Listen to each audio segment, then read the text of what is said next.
Yes, Ankur, we can start over here, and we will see about like how to become a GCP data engineer and what to prepare in GCP, and we will discuss about the interview process, how to become a GCP, what to prepare, what not to prepare, and what are the technologies which are must to have in the resume, and which are the optional things we can prepare also for the interview. So yes, we can. Yeah, hi Sagar. Thank you for inviting me. So I'm Ankur. I graduated in 2019 from Triple IT Barodara. That was the graduation year. So I am near to 3.5 years of experience right now, and I'm working as a data engineer 3 in Walmart. So yeah, miss, this is the last 3 years. I'm working in the data field. I started my career with one of the startup. So in our college, the scene was like we could go for the internship in the last semesters, and there were several internships, summer internship, winter internship, and there were multiple things. So we were into that mode. We were always doing internship when we were having breaks and other things. And in my college, I was introduced about the distributed systems, and I was very much fascinated about the how distributed systems works and the operating systems and other things. So yeah, that gave me what you call means interest in this field. But I did not started as a full data engineer when I started my career. When I started my internship, I started as a software engineer, software development engineer with one other company, and that company was working on creating one new BI tools.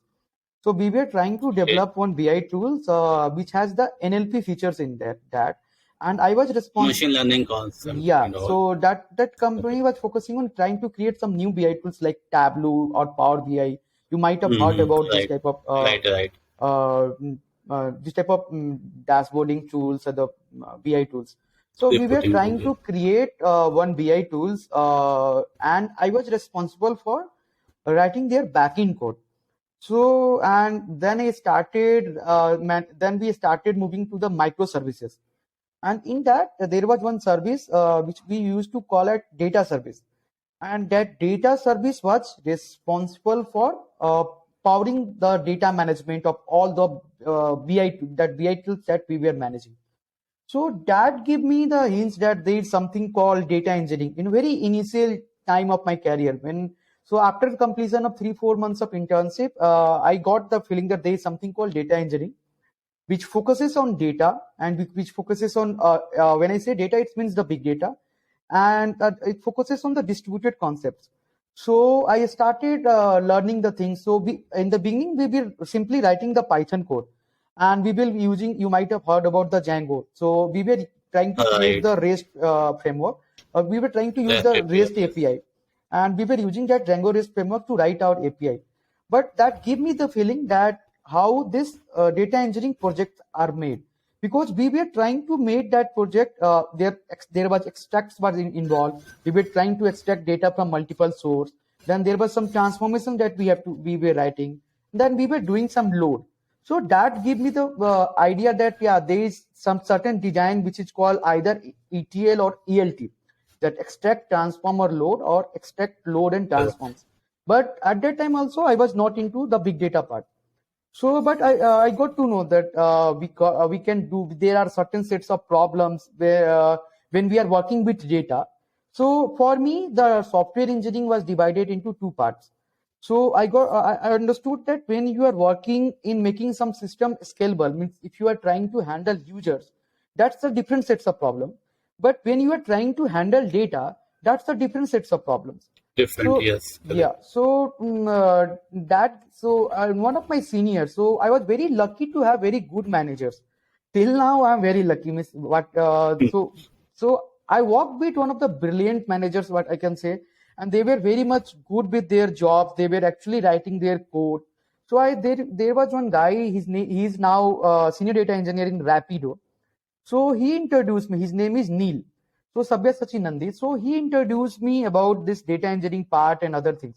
So I started learning and I started implementing in my work, and I started doing my side project. So if I was writing some code which can handle normal data, which can create one normal ETL pipeline, or create normal data pipeline. So I was just replicating the same thing with different data technology, so that can handle what you call big data.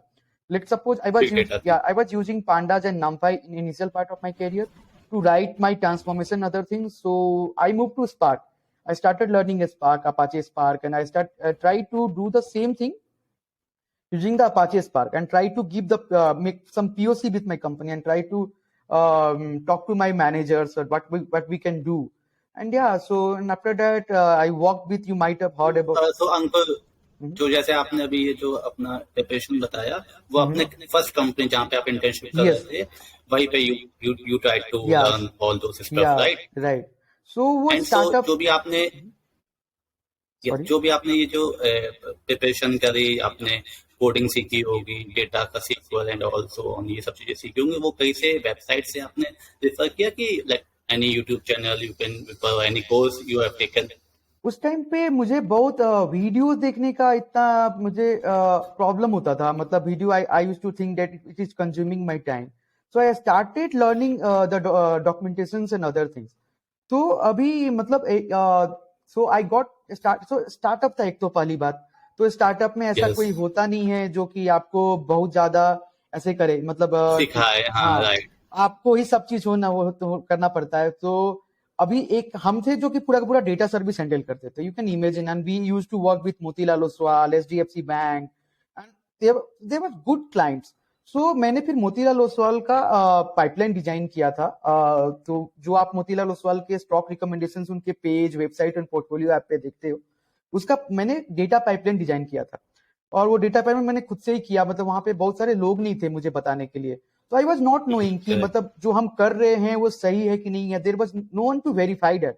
So I was the solo guy, and there was juniors, means not juniors, मतलब मेरे ही batchmate थे, but उनको बहुत नहीं आता था, तो उनको हम हैंडल करते थे, उनको सिखाते थे, खुद पढ़ते थे. तो मैंने बहुत ज्यादा बहुत सारी चीजों को सीखना स्टार्ट किया था. Started learning from something data quest, data camp, Udacity, इतनी सारी चीजें से मैंने बहुत सारी करने, बट मुझे बहुत ज्यादा ऐसा नहीं लगता था कि मतलब बहुत कुछ सिखा पा रहे, क्योंकि मुझे काम से ज्यादा सीखने को मिलता था. Then I heard about Sumit Mittal. So I think after 1 year, 1.5 year, when I worked for 1.5 year, and I struggled with it. मतलब मैंने चीजों को सीखा, तोड़ा, बनाया, खुद ही डिप्लॉय.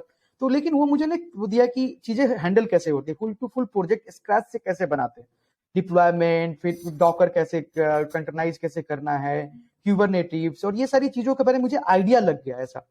फिर मैंने वो सुमित मित्तल के बारे में सुना था. So you might have heard about trendy tech, and that's a Yes, really yes. good course. So I have taken that course to verify my knowledge. So I'm already working on the big data systems and the data systems, and I was already creating some mock project and my own project which I was building with my company. But there was no one to tell me or guide me that code that I'm writing and the approach that I'm taking is actually right or wrong. So Correct way there or was not, no yeah. one. तो अभी वो फिर मुझे basic से सीखना भी था, क्योंकि हम लोग ने डायरेक्ट स्पार्क पे मूव कर गए थे. स्पार्क यूज कर, फिर मुझे ये समझना था कि ठीक है स्पार्क ठीक है, बट जब मैप रिड्यूस डेवलप हुआ तो वो कैसे ये ट्रांजेक्शन कैसे हुआ. तो जो भी हम वीडियो देखते थे उसमें वही रटे रटाए आंसर होते थे कि मैप रिड्यूस और स्पार्क में ये अंतर है, कभी फील नहीं आता था ऐसा. So then I Correct, correct. started that course, that trendy tech course. That was really awesome, and that Sumit Mittal is a really nice person. But he was very much approachable. There was Slack channels, and that course is really nice. वो support काफी अच्छा था, तो उसमें मुझे काफी सीखने को मिला. Then I left that startup, I think after working for two years. Then I started working for one of the company, that name was Change Healthcare. So change health care Innova solution से hiring करते थे. और फिर वो change health care was a pure data engineering work. I was working for one product called rescue Medicare. So Riskview Medicare is a very well-known product in US that's used by the healthcare specialists and the diplomats also.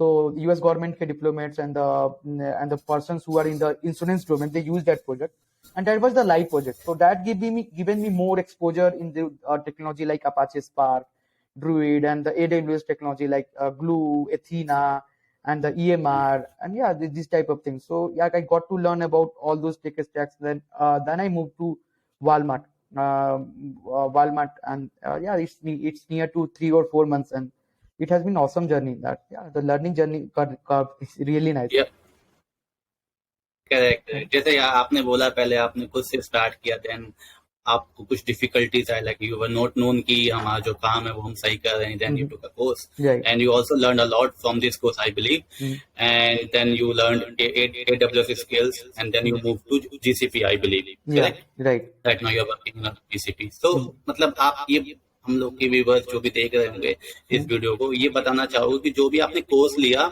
उसमें आपको कितना time लगा सीखने में, और जब आप सीख रहे थे अपने खुद से सेल्फ लर्निंग, तो उसमें आपको कितना टाइम लग गया ये सब मुझे चीजें मुझे स्पार्क? मुझे बहुत ज्यादा टाइम नहीं लगा था, क्योंकि मुझे लगता है कि मैंने स्पून फीडिंग नहीं किया। मुझे बहुत सारे लोग कनेक्ट करते हैं टॉपमेट पे कि ये कोर्स ले ले या वो कोर्स ले ले। मुझे लगता है कि कोर्स बहुत ज्यादा हेल्प नहीं करता अनलेस यू स्ट्रगल। अगर आपको शुरू से पता ना हो, अगर आपको कुछ Correct, पता ही ना correct, हो, right. आप अचानक से ये कोई बोले कि आप किसी भी फील्ड में हो और आपको डेटा इंजीनियर बना देंगे या डेटा साइंटिस्ट बना देंगे, मशीन लर्निंग इंजीनियर बना देंगे, they are actually fooling you. ऐसा तो कभी भी Correct, ना, correct. कभी भी किसी कोर्स के भरोसे नहीं बैठो। क्या पता वो कोर्स तुम्हारे भरोसे बैठा हो, मतलब ये हो सकता हाँ है राइट, कि ये होता है, इट्स करेक्ट। तो पहले मेरे भी फ्रेंड्स हैं, कलीग्स हैं ऐसे, बस तुम इतना कमा रहे हो, like you are getting good salary, तो मुझे भी डेटा इंजीनियरिंग करना है, तो I would also suggest them कि नहीं, पहले इंटरेस्ट लाओ और समझो कि डेटा इंजीनियरिंग क्या है, उसके बाद ही मूव करो, otherwise you know right maybe you will get bored after right some time. Right right so और भाई भी कैसा है कि लोगों को मुझे लगता है स्ट्रगल करना चाहिए। पहले खुद से चीजों को सेटअप करो, तुमको पता चलेगा कि क्या प्रॉब्लम्स है। तुम मान लो कि जो उनका जैसे मान लीजिए हाइव से स्टार्ट करते हैं, तो हाइव का मेटा स्टोर समझो कि इनका हाइव का मेटा स्टोर किसी और डेटाबेस में, उसको चेंज कर सकते हैं। MSK रिपेयर होता है। तो जब तुम कोड करोगे ना, जब तुम करना शुरू करोगे खुद से, तो प्रॉब्लम चलेगा, अच्छा ये सब प्रॉब्लम्स है। कोर्स जब स्टार्ट हो जाएगा, मान लो तुमको कुछ भी नहीं पता और तुमने कोई कोर्स ले लिया, तो क्या होगा, तुमको ABC सिखाया जाएगा और तुम A से एप्पल, B से बॉय और C से कैट करोगे, दैट्स इट। लेकिन राइट कभी भी ना तुम वो नहीं कर पाओगे, मतलब कभी भी तुम क्या बोलते हैं उसको, एक लेवल पे लेके नहीं जा पाओगे, क्योंकि तुमने स्ट्रगल नहीं किया और तुमको खुद ही नहीं पता होगा कि मुझे ये चीज इंपॉर्टेंट और ये चीज इंपॉर्टेंट नहीं है। तो इसके चलते प्रॉब्लम्स हो सकती है। तो मुझे लगता है कि पहले खुद से सीखना चाहिए, पहले खुद से मतलब करो, सिंपल है यार, SQL से स्टार्ट करो, SQL लिखो, और SQL लिखना जब तुम स्टार्ट करोगे तो तुमको बहुत चीजें क्लियर होनी स्टार्ट होगी। अगर तुमको डेटा इंजीनियरिंग फील्ड में रहना है तो जस्ट गिव मी 2 मिनट, हाँ my friends are calling, just give me 2 minute, 1 minute. Okay.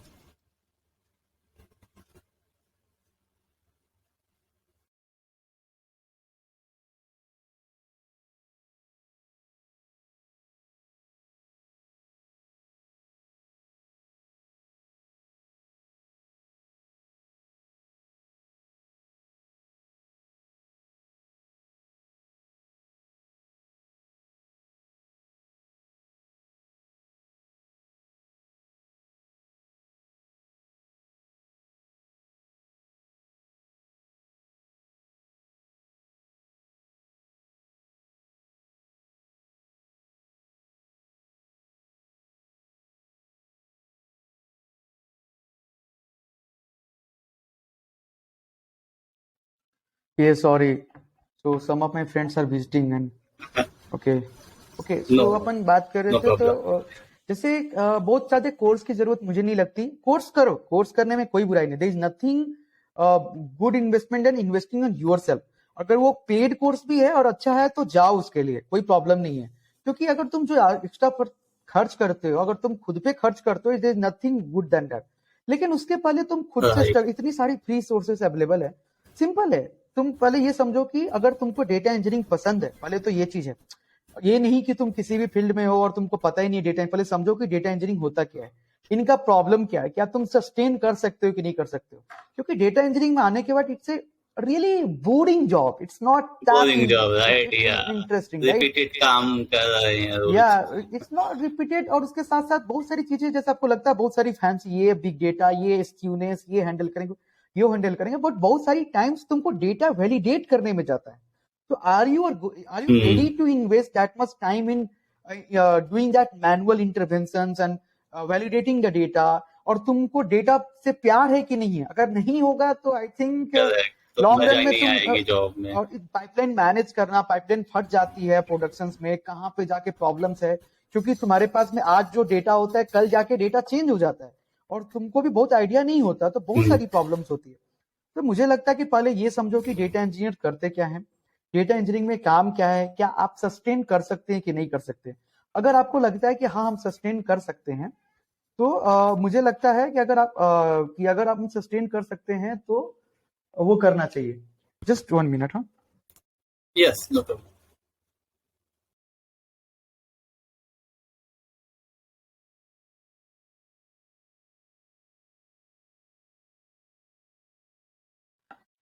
ये सॉरी यार।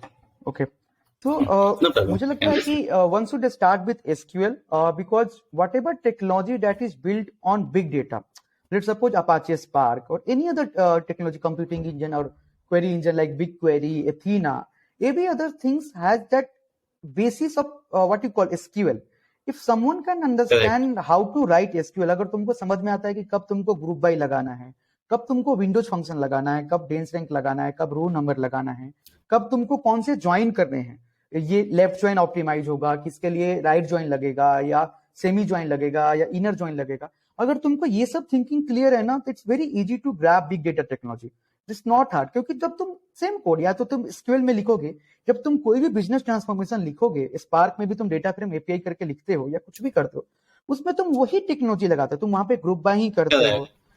So it's little different from the software engineer's code, right? Their software engineer's codes are very much different.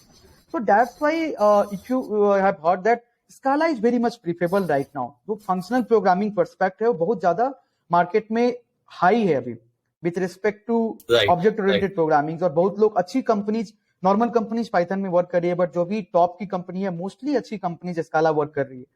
तो इसलिए मतलब तुम SQL से start करना चाहिए, और पहले सॉफ्टवेयर इंजीनियरिंग सीखना भी बहुत जरूरी है, क्योंकि जैसे मुझे बहुत सारे क्वेश्चंस आते हैं कि कॉलेज स्टूडेंट्स कि क्या वो डेटा इंजीनियरिंग स्टार्ट करे, और वो मुझे लगता है कि अगर कोई कॉलेज में है तो उसको डेटा इंजीनियरिंग नहीं करना चाहिए, कोई भी स्पेसिफिक डोमेन नहीं करना चाहिए।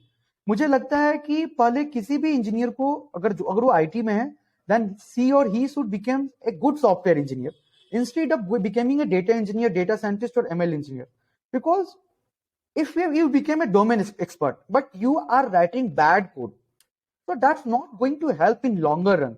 So if you are not good with your logical thinking, if you are not good with your analytical thinking, since you know multiple stacks and multiple frameworks, I don't think it's going to help you or help anyone. So I think if someone is trying to learn data engineering, then they should understand what's the good principle of software engineering. So there are design principles, there is low level designs. तो ये सब चीजें समझना, there is something called unit test. Unit test भी different different types का होता है, TDD, VDD और बहुत डिफरेंट डिफरेंट टाइप के। तो मुझे लगता है कि अगर वो कोई सॉफ्टवेयर इंजीनियरिंग सीखे और उसके बाद कोई स्पेसिफिक चीजें सीखे और अच्छा कोड लिखे, अच्छा कोड लिखना मोटो है। सिर्फ मैंने बहुत सारे लोगों को देखा है जो कि बहुत सारे डिफरेंट डोमेन से आते हैं, ETL, data warehouse, and they actually struggle with this data engineering things. They are good with their analytical minds, but they are really bad with the code, and that hurts the company in longer run. So I think one should learn how to write good code than research about any specific things like data engineering or data scientist. Yeah, correct. I also believe the same thing, and I also suggested this point to many of my friends and colleagues. But एक चीज जो जैसे आपने बोला कि software engineer सबको आना चाहिए, वो आई वुड से कि yes you are correct. Low level design क्या होती है, कोड को कैसे लिखना, यूनिट टेस्टिंग, वो सब चीजें बेसिकली फ्रेशर्स को नहीं होती, पता होती है। जब मैंने भी कंपनी ज्वाइन करी थी, आई वाज अ फ्रेशर, मैंने भी इंटर्नशिप से किया था, तो मुझे ये सब स्टफ नहीं मालूम था, ये सब टेक्नोलॉजी पता ही थी। हाँ, ये यूनिट टेस्टिंग बेसिकली नहीं था, बस हाँ वो जो भी हमारे सब्जेक्ट होते थे उसमें पता होता था कि हाँ ये यूनिट टेस्टिंग है, white testing, black testing, I guess testing, वो सब चीज जनरली मतलब प्रैक्टिकल तो कभी किया नहीं था। बट ये आपने पॉइंट अच्छा बोला कि हम लोग को आना चाहिए। And one more thing I would like to ask कि जैसे कि आपने AWS GCP में काम करके रखा हुआ है, राइट? तो इन दोनों में मतलब कौन सा स्टैक अच्छा है? Like for fresher I am considering, like if I am having 1-2 years of experience and if I want to learn a data engineer, तो किस क्लाउड से हमें स्टार्ट करना चाहिए अपनी journey, because I am more into the azure. Right. I do not know any idea on this GCP and AWS. So कौन सा better है, कौन सा जल्दी सीख सकते हैं, है ना, एंड सो ऑन. तो मुझे लगता है ना ये क्वेश्चंस मतलब दो टाइप से होने चाहिए. एक तो जॉब ओरिएंटेड में, अगर कि जॉब ने डिमांड क्या है, दूसरा चीज सीखने के लिए. तो पहला अपन जॉब्स ओरिएंटेड बात करते हैं. मुझे लगता है कि मोस्ट ऑफ द कंपनीज आज भी AWS का मार्केट शेयर बहुत ज्यादा है, और AWS मुझे लगता है इजी टू जल्दी जल्दी सीखने का हो जाता है. तो we can start with AWS then.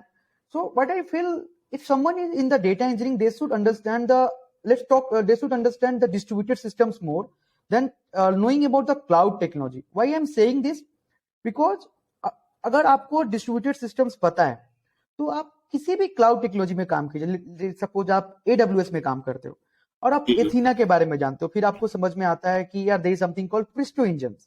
तो Presto engines है, तो फिर आप अगर मान लीजिए दूसरी कंपनी में आते हो, फिर अगर GCP यूज करता है, उसके अंदर में कोई BigQuery यूज करता है, तो उसके इनर टेक्नोलॉजी अलग होंगे, बट आपको उतना भी प्रॉब्लम्स नहीं होगा. या मान लीजिए उधर जो क्लस्टर्स यूज हो रहे थे वो EMR यूज हो रहे थे AWS के अंदर, बट इधर आने के बाद आपको डेटा प्रॉक यूज कर रहा है. तो मुझे लगता है कि अगर आपको कॉन्सेप्ट्स क्लियर हो कि there is something called clusters and there is something called machines, virtual machines, जो जैसे EC2 मशीन होता है, तो अगर ये आपको कॉन्सेप्ट्स पता हो और आप कॉन्सेप्ट्स पे ध्यान दो, तो कोई भी टेक्नोलॉजी, आप कोई भी क्लाउड स्टैक पे वर्क करो, बहुत ज्यादा टाइम नहीं. हाँ, क्योंकि हम पहले AWS में थे. हाँ, राइट. और GCP में मुझे शिफ्ट करने बहुत ज्यादा जरूरत नहीं पड़ा. और मेन चीज ये है कि ये सब क्लाउड टेक्नोलॉजी में बहुत कुछ है. पहले ये फिगर आउट करो कि कौन कौन सी technology as a data engineer को यूज होने वाली है, राइट. तो अभी वो चीज सीखना, अगर सब चीज सीखना स्टार्ट कर दोगे तो मुझे उतना सेंस नहीं बनता. जैसे अगर आप AWS में हो तो आप नॉर्मल की जो चीजें इजी हो सकते हैं, स्टेप फंक्शन सीख सकते हो, लैम्डा सीख सकते हो, आपको SQS SNS नोटिफिकेशन सीख सकते हो, EMR सीख सकते हो, और वो बेसिक बहुत ज्यादा डीप में जाने की जरूरत नहीं है. आप काम करके सीखो, पहले चीजों को सीख लो, फिर आप काम करना स्टार्ट करो. और जब भी आपको फ्री टाइम, राइट, और आपका वीडियो इतना अच्छा आता है इंट्रोस का, आप नॉर्मल आपके जैसे यूट्यूब वीडियोस पे जाया जा सकता है और चीजों को देखा जा सकता है. हम बार बार आपके वीडियोस पे जाते हैं, मतलब मुझे अगर कुछ भी ऐसे इंटरेस्टिंग लगता है, टैग्स और कुछ समथिंग दिखता है, तो उससे देख के सीखा जा सकता है. तो आप चीजों को देखो और इम्प्लीमेंट करो, सिर्फ सीखने के पीछे मत भागो. करो, ब्रेक करो चीजों को, अपने आप चीजें सीख जाओगे. ऐसा. Correct.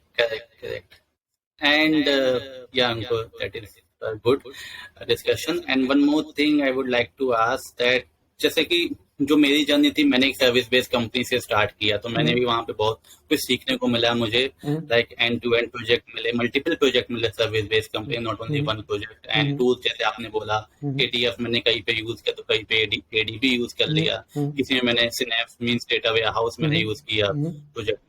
अब आपने जैसे कि हेल्थ वाली कंपनी चूज करी, उसके बाद आप वॉलमार्ट में, उससे पहले आप एक उस पे थे, first company, startup company, right. तो लाइक आपका जो लर्निंग कर्व है वो कैसा है, मतलब आप क्या बोलना चाहोगे कि जो फ्रेशर हैं उनको स्टार्टअप ज्वाइन करना चाहिए, वहां पे सीखने को बहुत मिलता है, जॉब गारंटी है कि नहीं है, एंड सो ऑन, ये सब चीजें. क्या होता है कि सर्विस बेस्ड कंपनी सबको पता है, और लाइक 90% आई गेस 80% जो फ्रेशर्स होते हैं वो सर्विस बेस्ड कंपनी में फर्स्ट जॉब उनकी सर्विस बेस्ड कंपनी लगती है, like TCS, Infosys, Capgemini and all, right. और ये जो फैंग कंपनी में कम ही बच्चे जा पाते हैं, एंड फिर कुछ जाते हैं. तो इस पे अगर we can discuss more then. हाँ, मुझे लगता है ना कि पहली चीज तो इंडिया में जॉब का बहुत मारा मारी है. तो अगर आपको जॉब मिलता है तो गो फॉर दैट. और चीजें क्या है कि मुझे जितने मेंटर्स मिले और जितने मैनेजर्स मिले, मुझे ये चीजें काफी चीजों लोगों ने सिखाया, जो कि बहुत कम मैनेजर सिखाते हैं. शुरू से मेरे जितने भी मैनेजर थे, ध्वनि, नील, हर कोई, आज सौरभ, या जो भी मेरे मैनेजर रहे हैं, उन्होंने मुझे सिखाया कि आप दो तरीके से सीख सकते हो. एक तो आप जब काम करते हो उससे समझो कि आप कितना सीख पा रहे हो. आपको लगता है कि अगर इतना हम सीख पा रहे हैं ना, और मुझे एक्स्ट्रा जरूरत है, तो go for that extra thing. तो अगर आपको मान लीजिए आप स्टार्टअप में भी जाते हो, ऐसा नहीं होता कि हर स्टार्टअप में बहुत ज्यादा काम हो. जैसे मेरे स्टार्टअप में बहुत ज्यादा काम था, बट ऐसा जरूरी नहीं था कि दूसरे स्टार्टअप में बहुत ज्यादा काम भी होगा. तो अगर मान लो आप सर्विस बेस्ड कंपनी में भी जाते हो, तो फिर आप फिगर आउट करो कि यार मेरा जो लर्निंग कर्व में अगर मुझे 100 चीजें सीखनी, 100% सीखनी चाहिए थी, हम काम से कितनी चीजें सीख पा रहे हैं? अगर आपको फील होता है ना कि आप 40% ही सीख पा रहे हो, तो वो 60% के गैप्स को फुलफिल करो। तो वो कैसे फुलफिल होगा? तब नेट पे ढूंढना स्टार्ट करो कि क्या क्या ऐसी स्टैक्स है जो मुझे नहीं पता। जैसे जब मैंने स्टार्ट किया शुरू के दिनों में, तो I was writing more Python script to develop the ETL pipeline, and we were trying to. उसमें बहुत सारे प्रॉब्लम्स होते हैं कि CSV में इतने सारे कॉलम्स होते हैं, इतने सारे फॉर्मेट्स होते हैं, उनको डिटेक्ट करना। तो प्योर सॉफ्टवेयर इंजीनियरिंग का कोड था, राइट? तो फिर मुझे फिगर आउट हुआ कि यार ये प्रॉब्लम्स को सॉल्व भी कर सकता जब मेरा डेटा बड़ा हो सकता है, हो जाता है। तो वो मेरा 40% लर्निंग था। फिर मैंने वो 60% का जो लर्निंग जो चीज था ना, फिर मैंने अपाचे स्पार्क लर्ना स्टार्ट किया सीखना। यार ये पांडास से नहीं हो सकता, ये नॉमवाई से नहीं हो सकता, ये जो हाँ ट्रांसफॉर्मेशन। तो आप वो फिगर आउट करना पड़ेगा कि अगर हम काम से 40% सीख रहे हैं या 20% सीख रहे हैं, तो मुझे 80% का जो गैप है वो कहाँ से फुलफिल होगा? और चीजों को ना, बहुत लोग प्रॉब्लम्स ये है कि बहुत लोग ऐसा करते हैं कि यार मतलब सिर्फ सोचते हैं, करते नहीं है। इससे अच्छा है कि करना स्टार्ट करो। कोई भी इम्प्लीमेंटेशन करना स्टार्ट इतने करो, सारे सिर्फ वीडियोस सोर्स है। मत देखो। हाँ, मतलब सोर्स है। अरे वो स्पार्क बाई एग्जाम्पल करके एक वेबसाइट है, इतनी सिंपल करेक्ट, वेबसाइट, बहुत अच्छी वेबसाइट है। इतने सिंपल, दो बंदों ने मिलके बनाया है, कुछ extra Deepak ordinary. Rajak I guess, yes. Right? और उसमें इतना हाँ, नॉर्मली लिखा गया, तुम वही पढ़ना स्टार्ट करो, उतना ही करो। बहुत अच्छी वेबसाइट राइट, है, तुमको करेक्ट। मतलब तुमको कुछ एक्स्ट्रा मीडियम या कुछ हाई फाई करना ही नहीं है, डॉक्यूमेंटेशन को हम बोल ही नहीं रहे। सिंपल चीजें से स्टार्ट करो, और सिंपल सिंपल चीजों को सबसे पहले तो स्पार्क इंस्टॉल करो। अगर तुमको पाइथन आता है तो पाई स्पार्क पे स्टार्ट करो, जावा आता है तो स्काला से स्टार्ट करो, और चीजों को थोड़ी थोड़ी करके सीखो। फिर तुमको समझ में आएगा, अच्छा यार तो इंस्टॉल करना ही बहुत बड़ी प्रॉब्लम है। तो अभी इंस्टॉल करना अगर इतनी बड़ी प्रॉब्लम है, हडूप को इंस्टॉल करने में मेरा हालत खराब हो जाएगा। फिर तुमको समझ में आएगा कि अच्छा, there is something called VM, we can install VM क्यूक पिलर, ऐसे बहुत सारी चीजें जल्दी जल्दी स्टार्ट हो जाता है। तो फिर तुम कुछ दिन स्ट्रगल करो, तुमको समझ में आएगा कि अरे इतने सारे कोर्स हैं जो कि ये कोर्स में हम ले सकते हैं या ये चीजों को सीख सकते हैं। तो कोर्स तब लो जब तुम्हारे काम में तुमको गैप्स दिखता हो। अगर तुम काम से सीख सकते हो ना, तो there is nothing better than that. जैसे अभी मुझे मेरे वॉलमार्ट में बहुत अच्छा काम, मेरी टीम्स में बहुत अच्छा काम है, तो मुझे काम से बहुत सीखने को मिलता है। 2-3 महीने में मतलब मुझे लगता है तो हम अपने काम पे बहुत फोकस करते हैं। मतलब तुम कोर्स के हॉपिंग मत करो, ये कोर्स वो कोर्स, ये सब सब फालतू चीज है। तुम ना अगर काम से कोई सीख सकता है ना, तो काम से सीखना स्टार्ट करो कि हाँ ये चीज है। अपने सबसे ज्यादा सीखने को मिलता है जो आपके साथ काम कर रहे हो। जैसे मेरे साथ जो काम करते हैं आयुष और ये लोग, हम उनसे बहुत कुछ सीखते हैं, उनसे बात करते हैं कि अच्छा आपने जब ये पहले मुझे अगर प्रॉब्लम स्टेटमेंट आया ना, तो पहले हम खुद से सॉल्व करते हैं। फिर हम जाते हैं जो मेरे यहाँ पे 3-4 साल से काम कर रहे हैं, उनसे पूछते हैं अरे मुझे अगर ये प्रॉब्लम स्टेटमेंट आया तो उनको भी तो आया होगा, वो 3-4-5-6 साल से काम कर रहे हैं, वो कैसा कोड लिखे है, वो कैसा उनका फंक्शंस देखते हैं, फिर उसको हम अच्छा करने की कोशिश करते हैं। तो एक दूसरे से बहुत सीखने को मिलता है। और अगर मान लीजिए आपकी कंपनी में कोई ऐसा नहीं है, आपके टीममेट्स नहीं है, तो आप बाहर बात करना स्टार्ट करो, बाहर लोगों से बात करो। टॉपमेट्स है, टॉपमेट में आपसे, हमसे और कितने सारे लोग हैं जिनसे आप कनेक्ट कर सकते हो। करेक्ट। लिंक्डइन पे फॉलो करो, और लिंक्डइन को बहुत ज्यादा ब्लाइंडली मत फॉलो करो, किसी को भैया दीदी ये सब मत बनाओ। मतलब चीजों को जो अच्छी चीज, क्योंकि हर किसी में कोई अच्छी चीज, मेरी में अगर कोई अच्छी चीज है, अच्छी चीजें लो, कोई किसी में अच्छी चीज है तो उसको उसको ऑब्जर्व करो। तो मतलब जो और बुरी चीजों को नेग्लेक्ट करो, अच्छी चीजों को लो और वो करो, और चीजों को सीखा जा सकता है। वही है कि तुमको अपना मतलब लोगों को अपना गैप फुलफिल करना पड़ेगा, ऐसा। और बाकी तो चीजें नॉर्मल है, इससे कोई बहुत एक्स्ट्रा ऑर्डिनरी नहीं है, नॉर्मल है। और पहले तो समझो कि डेटा इंजीनियरिंग करना है कि नहीं करना है, क्योंकि डेटा इंजीनियरिंग ये बहुत हवा बना के रखा गया है। आज भी टॉप प्रोडक्ट बेस्ड कंपनी में डेटा इंजीनियरिंग को थोड़ा कम सैलरी मिलता है सॉफ्टवेयर इंजीनियरिंग से। लेकिन ये जो करेक्ट, कंसल्टेंसी करेक्ट। है, EY डिलाइट और ये सब की कंसल्टेंसी, इन्होंने ये लोग ज्यादा पे ज्यादा पे कर। करते सॉफ्टवेयर इंजीनियर, क्योंकि आपको स्ट्रगल भी कम करना पड़ता है। अगर आप सॉफ्टवेयर इंजीनियरिंग का इंटरव्यू दोगे तो उसमें अलग ही लेवल का स्ट्रगल है, इतने सारे डेटा स्ट्रक्चर एल्गोरिथम, इतना data structure algorithm normal data engineers crack करने के लिए, अच्छी कंपनी में क्रैक करने के लिए जरूरत नहीं है। तो यही बात है, मतलब तुमको नहीं है, सोचना राइट? पड़ेगा कि मतलब किस फील्ड में जाना है, वो कर सकते हैं कि नहीं कर सकते, ऐसा। तो लाइक जैसे हमको आपने बोला कि DSA इतना रिक्वायर्ड नहीं है हम्म। डेटा इंजीनियर्स के लिए, आई ऑल्सो बिलीव, बट तब भी हम लोग को लिंक लिस्ट, स्टैक, ट्री तक आई बिलीव हाँ, सिर्फ ट्री तक आना चाहिए, अरे इससे ऊपर। हर चीज जरूरी नहीं है ना कि वो चीज काम आए तभी सीखो, कुछ चीजें तो अपने लिए भी हाँ, रखो। अगर इतनी डेटा इंजीनियरिंग, एक तो मुझे लगता है कि बहुत हार्ड नहीं है, इजी चीजें हैं। तो कुछ तो लाइफ में इजी है, हार्ड राइट? सीखो। मान लो डेटा स्ट्रक्चर यूज भी नहीं होता है, बट आपको आपको पता है कि भाई कंपनी में तो जॉब पहला राउंड जो क्रैक करना, अगर अच्छी कंपनी में क्रैक करना है, तो सीखना पड़ेगा, आप उससे भाग नहीं सकते। और इतना भी टाइम नहीं लगता यार, 1-2 महीना इन्वेस्ट करना आई डोंट थिंक कि वेस्ट करने से तो अच्छा है कि इन्वेस्ट करो। मतलब बेसिक चीजें, link list, array, hash map, set, binary search, linear search और बेसिक ट्री तो मुझे भी बहुत अच्छे से नहीं आता, मतलब और हम करते भी नहीं। अगर मुझसे किसी ने इंटरव्यू में पूछ लिया तो हम बोलते ओके कोई बात नहीं, मेरा लक खराब था, कुछ नहीं कर सकते। बट हाँ, बेसिक तो सीख सकते हैं। ये आपको डर भी खत्म कर देता है कि अगर मुझे नहीं आता होगा तो हम कोई भी अच्छे इंटरव्यू के लिए जाएंगे तो मुझे डर लगती रहेगा, और आता रहेगा तो डर नहीं लगते रहेगा।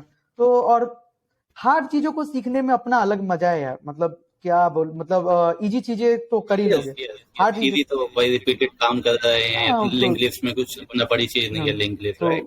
10 to 15 क्वेश्चन है, उसके भी हाँ इंटरव्यू आप हमने देख नॉर्मल लिया, नॉर्मल समझ देख में आ लिया, गया। बस बस उतना काफी है। बट हाँ, ट्री ग्राफ ग्राफ के क्वेश्चन थोड़े से ज्यादा आई बिलीव टफ होते हैं, ग्राफ मेरे तो लिए वो टफ है। ग्राफ तो आई थिंक अगर जो पूछ रहा है एक तो वो भी बहुत बड़ी गलती कर रहा है कि डेटा इंजीनियरिंग में ग्राफ कुछ यूज नहीं होता यार। कहीं भी मैंने इतने सारे अच्छे डेटा इंजीनियर, डेटा आर्किटेक्ट और इतने अच्छे लोगों से बात किया, उनको भी कभी फेस नहीं होता। कभी किसी एक्सट्रीम केसेस में फेस हो गया। अदरवाइज जब आपके daily to daily use cases में काम नहीं आता तो अगर आप क्यों पूछ रहे हैं? अगर कोई कंपनी आपसे ये सब पूछ रही है, वो कंपनी मत ज्वाइन करो चुपचाप। वो उसका हाँ कल्चर अच्छा नहीं होगा और कंपनी का टैग बहुत अच्छा होगा, वो टीम अच्छी नहीं होगी। सिंपल सा फंडा है अपना। अगर तुम हर चीज तो नहीं कर सकते, सिंपल सा फंडा है कि अगर अपन बिग डेटा सीखे, डिस्ट्रीब्यूटेड सिस्टम देखे सीखे कि ग्राफ, ग्रीडी एल्गोरिथम्स और डायनेमिक प्रोग्रामिंग, ये सब चीजें नहीं सीख सकते जो यूज भी नहीं आता, डोंट लर्न इट। जो बिग डेटा डिस्ट्रीब्यूटेड पे फोकस करो, बट इतना डेटा स्ट्रक्चर एल्गोरिथम सीखना चाहिए कि जिससे कि कंपनी क्रैक हो पाए। मुझे तो यही लगता है यार। करेक्ट।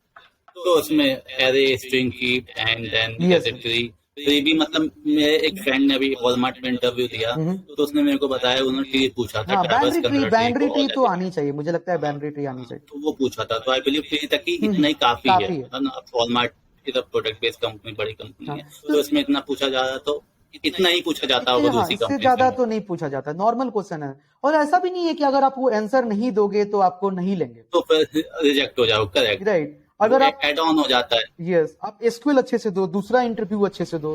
क्योंकि अच्छी कंपनी के साथ प्रॉब्लम, अच्छा चीज ये भी है कि अगर आप फर्स्ट राउंड क्लियर कर लेते हो तो मोस्टली राउंड्स होती है और उनका नंबर कैलकुलेट एक्यूमुलेट होके तब आपका रिजल्ट निकाला जाता है। Right right. तो फिर आप दूसरे राउंड्स में अच्छे करो ऐसा। Okay, Ankur, just last one question, like two question I have.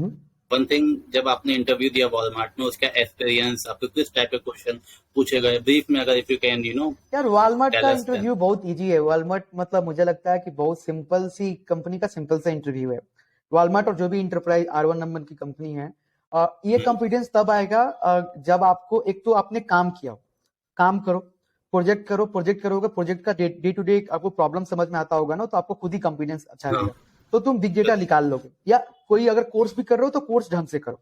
और उसकी प्रोजेक्ट ये नहीं कि सिर्फ वीडियो देख रहे हैं या सुन रहे हैं, उसमें जो भी असाइनमेंट मिलते हैं, जो क्यूज मिलते हैं, वो सब कंप्लीट करो। अगर तुम उतना करते हो तो तुम बिग डेटा उससे ज्यादा नहीं पूछने वाले लोग। दूसरा चीज है यार, डेटा स्ट्रक्चर करना स्टार्ट करो। डेटा स्ट्रक्चर में 2 महीने टाइम दो और नॉर्मल बेसिक डेटा स्ट्रक्चर करो ताकि आप एंट्री राउंड निकाल लो। और सबसे इंपॉर्टेंट चीज है एसक्यूएल। एसक्यूएल तो जब भी तुम इतना अच्छा करो कि जब से कोई क्वेश्चन पूछे वो तुमसे इंप्रेस हो जाना चाहिए, सिंपल। अगर तुम्हारा एसक्यूएल से इंप्रेस हो जाता है ना, तो उसके बाद हायरिंग मैनेजर्स और बाकी बहुत ज्यादा सॉफ्ट स्किल्स पे मुझे लगता है, और बिहेवियरल राउंड्स पे ज्यादा फोकस होता है। उस पे ज्यादा लोग रिजेक्ट और आउट होते हैं। बाकी डेटा इंजीनियरिंग में नॉर्मल है, बहुत ज्यादा सिस्टम डिजाइन और वो सब पे बहुत ज्यादा फोकस। सिस्टम डिजाइन पूछेंगे भी लोग तो तुमको डेटा पाइपलाइन के राउंड ही पूछेंगे, बैच या स्ट्रीमिंग। अगर काम कोई किया हुआ है तो आई थिंक वो निकाल लेगा। मेन प्रॉब्लम है लोग क्या करते हैं, बहुत सारा पढ़ लेते हैं, काम कुछ नहीं किए जाते, कर नहीं, वो लोग जाके ये सब कंपनी में फंस जाते हैं। नॉलेज बस उनको होता है ना, फिर तो अगर इंटरव्यू में जब अंदर डीप में जाने लगते हैं तो फिर इशू आ जाता है। Right right. ओके, हाँ, I believe that is good point. And last question is, freshers के लिए या जो 1-2 years के एक्सपीरियंस, उनके लिए क्या आप टिप्स देना चाहोगे? आई थिंक कैसे हम हरदम बोलते हैं, those who are new in the industry, instead of learning data engineering, start learning software engineering first. If you find yourself comfortable in the software engineering, then go for any oriented things like data engineering or other things. So if someone is not able to understand how to write a unit test, how to write test driven develop, how to go with the test driven development, how to write modular code, how to create utils, how to design their object, how to design their classes, how to use the inheritance and other things. अगर चीजें functions में नहीं तोड़ पाते हो तो आप हरदम स्ट्रगल करोगे। अगर आप वो चीजें सीख जाते हो कोई भी ना, तो फिर कोई भी डेटा ओरिएंटेड ना, आप 6 महीना मेहनत करोगे ना, कोई भी चीजें सीख सकते हो। पहला चीज है be a good software engineer, then be a Then good switch to a different domain. that not switch means you be in that domain but try to learn good software engineering principles। अभी कभी को data engineers software engineer है, right, data scientist पे software engineer है, वो कुछ extra नहीं, उनको एक स्पेसिफिक डोमेन है, लेकिन अपना बेस तो क्लियर रखना पड़ेगा, तब ना अपन डोमेन को अच्छा कर सकते हैं, right. So I do believe Correct, correct. So yeah, I hope this video is very good for the viewers, and they will watch and they will get too much knowledge from this video, this discussion. And we are stopping this session for now, and Yeah. maybe we will connect after some time later on. yeah, yeah. Thank you, Sagar।